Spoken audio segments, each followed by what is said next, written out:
Good morning छात्रों। मैं Ranjit Punia, associate professor history, Shri BR Mirdha government college Nagaur. छात्रों, पिछले वीडियो में हम चर्चा कर रहे थे मध्यकालीन भारतीय इतिहास जानने के स्रोतों पर। वो कौन से स्रोत या सोर्सेज या साधन हैं जिनके सहयोग से हम मध्यकालीन इतिहास को जान सकते हैं, समझ सकते हैं, पुरानी घटनाओं को, इतिहास को, कैसे घटनाएं घटित हुई, उन सब को हम जान सकते हैं। तो छात्रों, हम पिछले वीडियो में विस्तार से हमने इस पर चर्चा की है। मैं आपको पुनः बताऊंगा कि मध्यकालीन इतिहास जानने के साधनों को हम दो भागों में विभाजित कर सकते हैं। पहला है सल्तनत काल जानने के साधन और दूसरा है मुगल काल जानने के साधन। सल्तनत काल 1206 से 1526 तक चलता है और मुगल काल 1526 से 1857 तक है, लेकिन हमारे कोर्स में 1740 तक है। तो आज हम आपके साथ में मुगल कालीन इतिहास को जानने के सोर्सेज या स्रोतों पर चर्चा करेंगे। तो छात्रों, मुगल कालीन इतिहास जानने के जो स्रोत हैं उनमें प्रमुख है फारसी भाषा में लिखे गए ऐतिहासिक ग्रंथ। फारसी भाषा के अलावा भी अरबी और तुर्की भाषा में भी ग्रंथ लिखे गए, भारतीय क्षेत्रीय भाषाओं में भी ग्रंथ लिखे गए। विदेशी यात्री जो उस समय भारत आए, उन्होंने जो देखा उसके आधार पर उन्होंने जो यात्रा वृत्तांत लिखा, जो उनके मेमोइर्स हैं, जो यात्रा वृत्तांत हैं, उन सब का उन्होंने विस्तार से वर्णन किया है। इन सब चीज़ों के अलावा पुरातात्विक सामग्री भी है, जिसमें सिक्के हैं, ऐतिहासिक इमारतें, स्मारक, मंदिर, मस्जिद, दुर्ग, उनमें जो लेख उत्कीर्ण हैं, उनके माध्यम से हम मुगल काल को जान सकते हैं। साथियों, मुगल काल को जानने के लिए हमारे पास प्रचुर मात्रा में सामग्री उपलब्ध है। आज हम सबसे पहले मुगल काल जानने के लिए जिस ग्रंथ की चर्चा करेंगे वो है बाबरनामा। बाबरनामा भारत में मुगल साम्राज्य के संस्थापक बाबर की आत्मकथा है, बाबर की जीवनी है। बाबर ने स्वयं इसे लिखा था। बाबर ने इसको तुर्की भाषा में लिखा था। बाद में अकबर के कहने पर अब्दुल रहीम खाने खाना ने इसका बहुत ही सुंदर फारसी में अनुवाद किया था। छात्रों, इस ग्रंथ से हमें बाबर के चरित्र का पता चलता है, उसके गुणों अवगुणों का पता चलता है। बाबर ने इस ग्रंथ में करीब करीब सत्य बातों का ही जिक्र किया है। बाबर स्वयं लिखता है कि मैंने दृढ़ता से सत्य के साथ यह पुस्तक लिखने का काम किया है। मैंने घटनाओं को जो जैसे घटी वैसे ही उनका उल्लेख किया है। तो इस ग्रंथ से हमें बाबर के चरित्र, उसके गुणों अवगुणों का पता चलता है। इसके अलावा इस ग्रंथ से तत्कालीन भारतीय राजनीतिक, सामाजिक, आर्थिक, सांस्कृतिक सभी बातों का पता चलता है, सभी स्थितियों का पता चलता है। बाबर ने विस्तार से भारत की जलवायु, भारत की भौगोलिक अवस्था, भारत के लोगों के खान पान, रहन सहन, पहनावा इत्यादि के बारे में विस्तार से वर्णन किया है। वो कहता है अफ़गानिस्तान की तुलना में यहाँ की जलवायु बहुत ही ख़राब है, लोगों का पहनावा अच्छा नहीं है, लोगों में बहुत गरीबी है, यहाँ नहाने के लिए हमाम नहीं है, खाने पीने की स्थितियाँ, इस चीज़ें स्तरीय नहीं है, बर्फ़ नहीं है। यहाँ की भौगोलिक स्थिति के बारे में लिखता है, यहाँ की नदियों के बारे में लिखता है, यहाँ के राजाओं के बारे में लिखता है। इस प्रकार हम देखते हैं कि बाबर ने विस्तार से भारत की स्थितियों और स्वयं के सरदारों, दरबारियों आदि के बारे में भी लिखा है। बाबर लिखता है कि मुझे अपने विश्वास पात्र लोगों और सगे साथियों के साथ में रहने में बड़ा ही आनंद मिलता है। तो इस प्रकार हम देखते हैं इस ग्रंथ से मुग़ल काल को जानने के लिए काफ़ी अच्छी मात्रा में, प्रचुर मात्रा में सामग्री हमें मिलती है। इस दृष्टि से ये बहुत ही महत्वपूर्ण ऐतिहासिक ग्रंथ है। अगला ग्रंथ जिसके बारे में हम चर्चा करेंगे उसका नाम है तारीख़-ए-रशीदी। तारीख़-ए-रशीदी की रचना बाबर के चचेरे भाई मिर्ज़ा हैदर ने की थी। मिर्ज़ा हैदर ने हुमायूं के चौसा और कन्नौज युद्धों के बारे में विस्तार से वर्णन किया है। इसमें हुमायूं के काल के इतिहास की जानकारी मिलती है। मिर्ज़ा हैदर हुमायूं के भाइयों अस्करी हिंदाल के बारे में भी विस्तार से जानकारी देता है और बताता है कि किस तरह से बाबर के कहने पर हुमायूं ने अपना साम्राज्य अपने भाइयों के बीच बांट दिया, लेकिन ये इसकी एक बहुत ही बड़ी भूल थी। हुमायूं को उसके भाइयों ने बहुत दुख दिया, सहायता नहीं की, जिसके कारण वो भारत में पराजित हुआ और उसको ईरान भागना पड़ा। फिर काबुल होते हुए वापस वो भारत आता है और भारत पर कब्जा करता है। इस प्रकार तारीख़-ए-रशीदी से भी हमें मुग़ल कालीन इतिहास जानने के बारे में बहुत ही महत्वपूर्ण जानकारी उपलब्ध होती है। छात्रों, मुग़ल काल को जानने के लिए जो अगला महत्वपूर्ण ग्रंथ है उसका नाम है हुमायूं नामा। हुमायूं नामा की रचना बाबर की पुत्री और हुमायूं की बहन गुलबदन बेगम द्वारा की गई थी। एक बार अकबर ने अपने 9 रत्नों में से एक अबुल फजल से कहा था कि वो उसके पूर्वजों बाबर और हुमायूं के इतिहास को लिपिबद्ध करे, ग्रंथ लिखे। इस चुनौती को बाबर की पुत्री और हुमायूं की बहन गुलबदन बानो ने स्वीकार किया और उसने हुमायूं नामा लिखा। हुमायूं नामा को हम 2 भागों में विभाजित कर सकते हैं। इसके 2 भाग हैं। पहले भाग में बाबर के संपूर्ण जीवन के इतिहास का वर्णन है और दूसरे भाग में हुमायूं के इतिहास का वर्णन है। गुलबदन बेगम ने बड़े ही रोचक तरीके से इतिहास को लिखा है, क्योंकि हुमायूं के समय जो भी घटनाएं हुई थी उन सब को गुलबदन बानो ने नज़दीक से देखा था।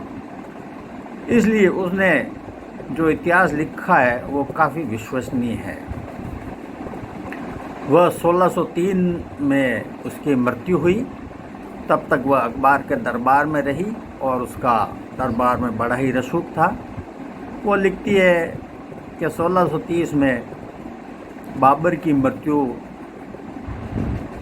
बहुत पुराने समय में इब्राहिम, मतलब 5-7 साल पहले इब्राहिम लोदी की माँ के द्वारा दिए गए विषय हुई।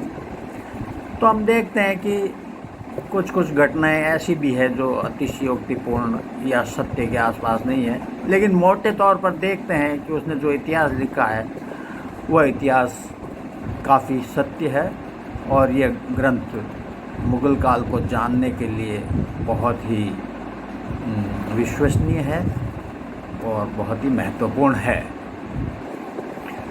छात्रों, अगला जो ग्रंथ है जिसकी हम चर्चा करेंगे उसका नाम है तारीख़-ए-शेरशाही। इसका लेखक है अब्बास खां सरवानी। अब्बास खां सरवानी शेरशाह का समकालीन था उसके पिताजी ने भी शेर खां के यहाँ नौकरी करी थी। यह ग्रंथ हमें शेर शाह के बारे में बहुत ही महत्वपूर्ण जानकारी देता है। शेर शाह के समय हुई घटनाओं, इतिहास का उल्लेख करता है। इसमें हमें शेर शाह के प्रारंभिक जीवन की जानकारी मिलती है, उसकी प्रशासकीय योग्यताओं के बारे में जानकारी मिलती है, उसने आरंभ में अपनी जागीर का किस तरह कुशलता से प्रबंधन किया, इसकी जानकारी मिलती है। यह ग्रंथ हमें उसकी राजस्व प्रणाली और सैन्य संगठन के बारे में जानकारी देता है, उसके द्वारा बिछाए गए सड़कों के जाल की जानकारी देता है। ग्रैंड ट्रंक रोड जो पश्चिम बंगाल से पंजाब तक जाती है, उसको बनाने का श्रेय भी शेर शाह को जाता है। अब्बास खां सरवानी कहता है कि वो एक प्रजा हितैषी शासक था, वह किसानों को कष्ट में नहीं देख सकता था, इसलिए उसने बहुत ही अच्छी राजस्व व्यवस्था बनाई।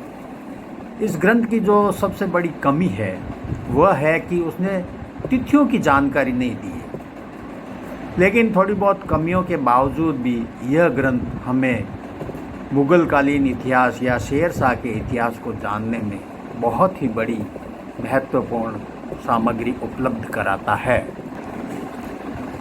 छात्रों, अगला ग्रंथ जिसके बारे में हम चर्चा करेंगे उसका नाम है अकबरनामा।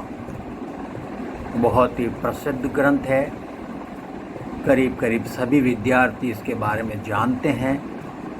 अकबरनामा की रचना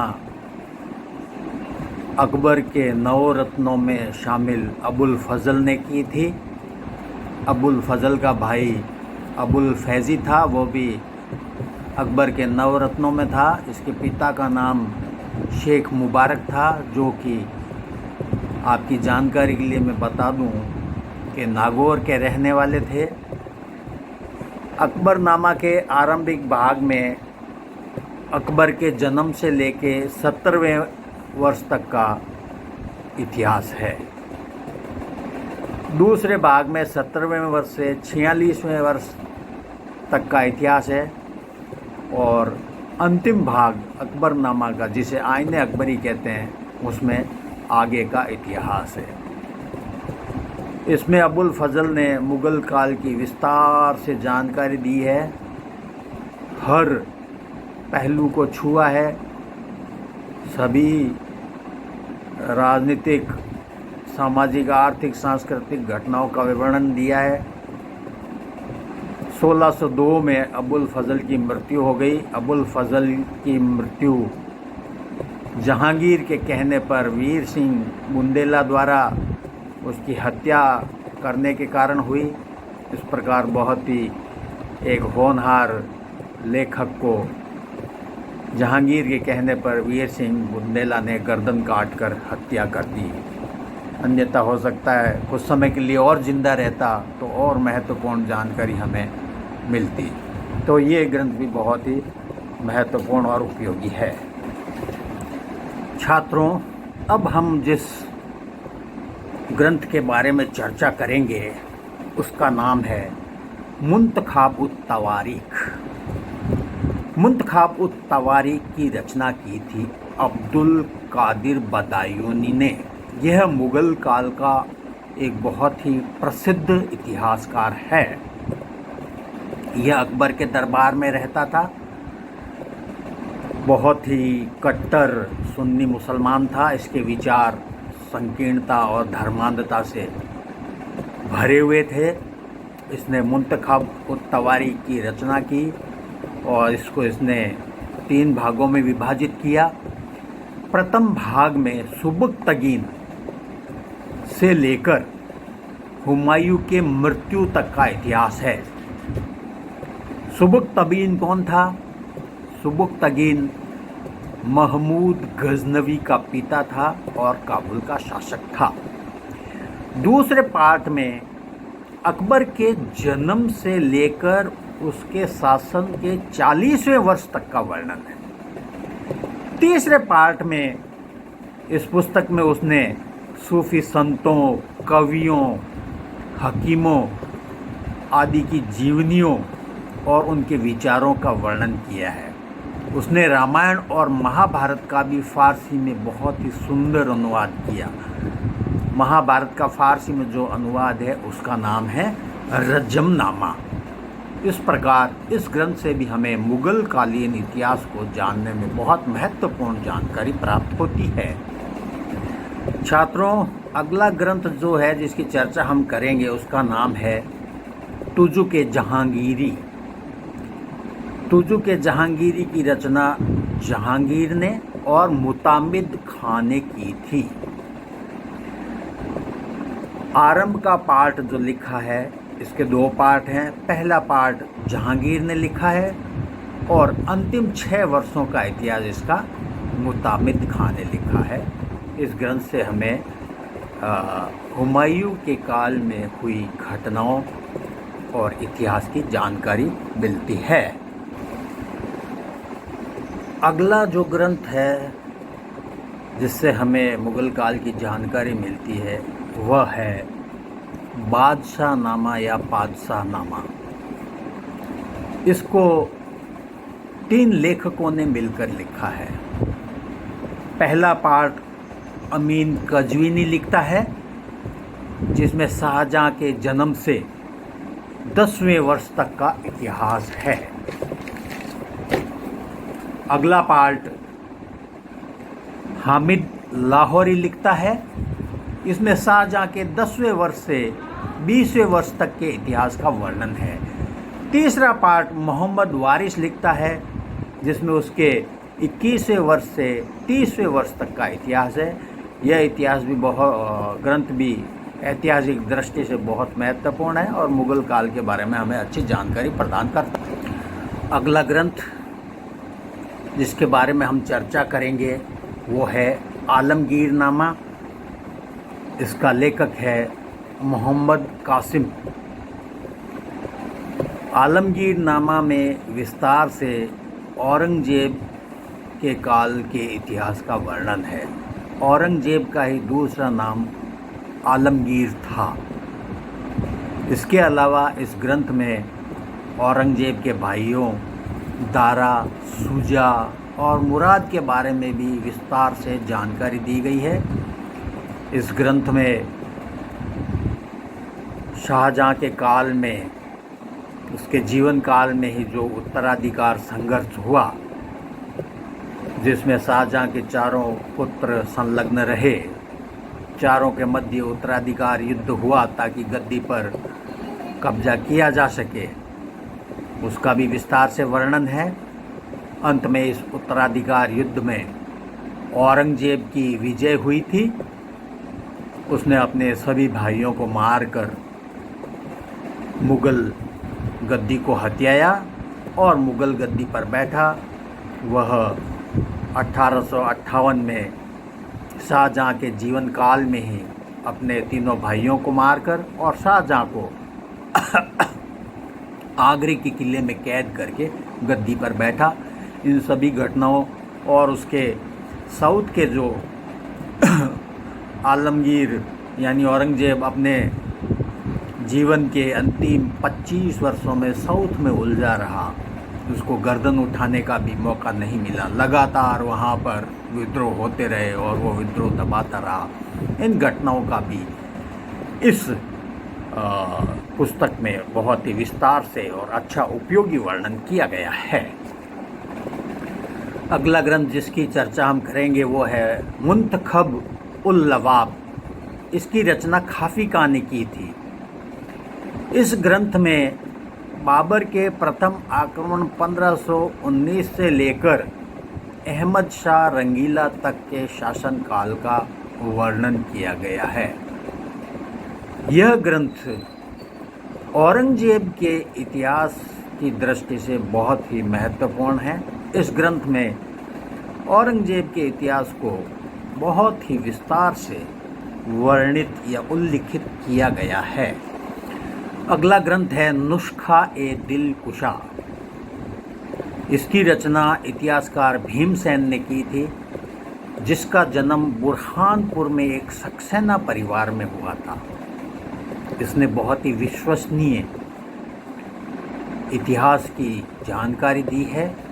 इसने निष्पक्षता से इतिहास लिखा है।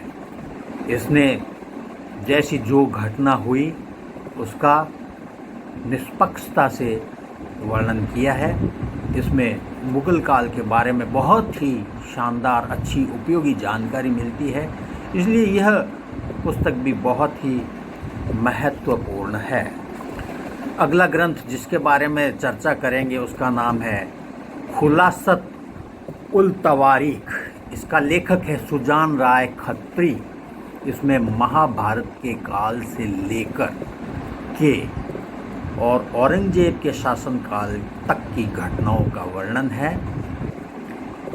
ये तो थे फारसी और प्रादेशिक भाषाओं के इतिहासकार। अब हम चर्चा करेंगे उन विदेशी यात्रियों की जो मुगल काल में भारत आए थे और उन्होंने भारत के इतिहास के बारे में जानकारी लिखी है। उनमें प्रमुख हैं John Hawkins, sir Thomas Roe, फ्रांसीसी इतिहासकार ट्रेवरनियर और बर्नियर, इटली का यात्री निकोलो मनुची इत्यादि। इन सब ने भी हमें बहुत ही इतिहास की महत्वपूर्ण जानकारी दी है। अगला जो ग्रंथ है जिसकी हम चर्चा करने जा रहे हैं वो एक बहुत ही महत्वपूर्ण ग्रंथ है। इसका नाम है travels in the Mughal empire. इसकी रचना फ्रांस से आए दो यात्रियों बर्नियर और ट्रेवरनियर ने की थी। बर्नियर पेशे से चिकित्सक था और ट्रेवरनियर एक ज्वेलर्स था। ये दोनों 1658 में भारत आए और करीबन 12 वर्ष तक भारत में रहे और इन 12 वर्षों का इन्होंने बहुत ही अच्छा निष्पक्ष इतिहास लिखा है। मुख्यतः शाहजहाँ की मृत्यु, दारा, शुजा, मुराद, औरंगजेब के जो गुण थे उनसे संबंधित ऐतिहासिक घटनाओं आदि का वर्णन किया गया है। संघीय जो शासक थे, मतलब जो मुख्य सूबेदार थे, उनके अत्याचारों के बारे में लिखा है। मुगलों की सामरिक व्यवस्था के बारे में लिखा है। कश्मीर और आगरा के बारे में खूब विस्तार से इसने जानकारी दी है। इस प्रकार यह ग्रंथ ऐतिहासिक दृष्टि से बहुत ही महत्वपूर्ण है। इसी तरह स्टोरियो दी मोगोर एक और ग्रंथ है जिसकी रचना इटली के वेनिस निवासी निकोलो मनुची ने की। वो 1650 में भारत आया। उसने भी मुगल काल की बहुत ही अच्छी ऐतिहासिक जानकारी दी है। उसने शाहजहाँ को कैसे कैद किया गया, उत्तराधिकार युद्ध के बारे में, कैसे उसने औरंगजेब ने दारा की हत्या करा के मार डाला, इन सभी घटनाओं का विस्तार से जानकारी मिलती है। तो साथियों, ये वो ऐतिहासिक ग्रंथ थे जिनकी सहायता से हमें मुगल काल के बारे में जानकारी मिलती है। तो इस प्रकार हम देखते हैं कि मध्यकालीन इतिहास को जानने के लिए हमारे पास बहुत ही प्रचुर मात्रा में सामग्री उपलब्ध है, जिसके माध्यम से हम उसके इतिहास को जान सकते हैं। ये सामग्री आपके सभी कॉम्पिटिटिव एग्ज़ाम्स और यूनिवर्सिटी के एग्ज़ाम में बहुत ही महत्वपूर्ण उपयोगी सामग्री है। इसे आप ध्यान से पढ़ेंगे तो आपको बहुत फ़ायदा होगा। अब मैं आपको ये भी बताना चाहूँगा कि ये जो सारे इतिहासकार थे, इन्होंने बिल्कुल 100% सत्यता के करीब तो ये नहीं हैं, क्योंकि ये जिन शासकों के संरक्षण में रहते थे तो थोड़ा बहुत नमक का हक भी अदा करना पड़ता था, इसलिए थोड़ा बहुत झुकाव तो उनके प्रति रहता था और अतिशयोक्तिपूर्ण इन्होंने थोड़ा बहुत किया है। लेकिन मोटे तौर पर अगर हम 5-7 पुस्तकों का अध्ययन करें तो हम इसमें से निष्पक्ष इतिहास को निकाला जा सकता है। तो ये थी हमारे मध्यकालीन इतिहास को जानने के बारे में सामग्री। छात्रों, यदि आपको वीडियो पसंद आए तो इसे लाइक करें और सब्सक्राइब करें।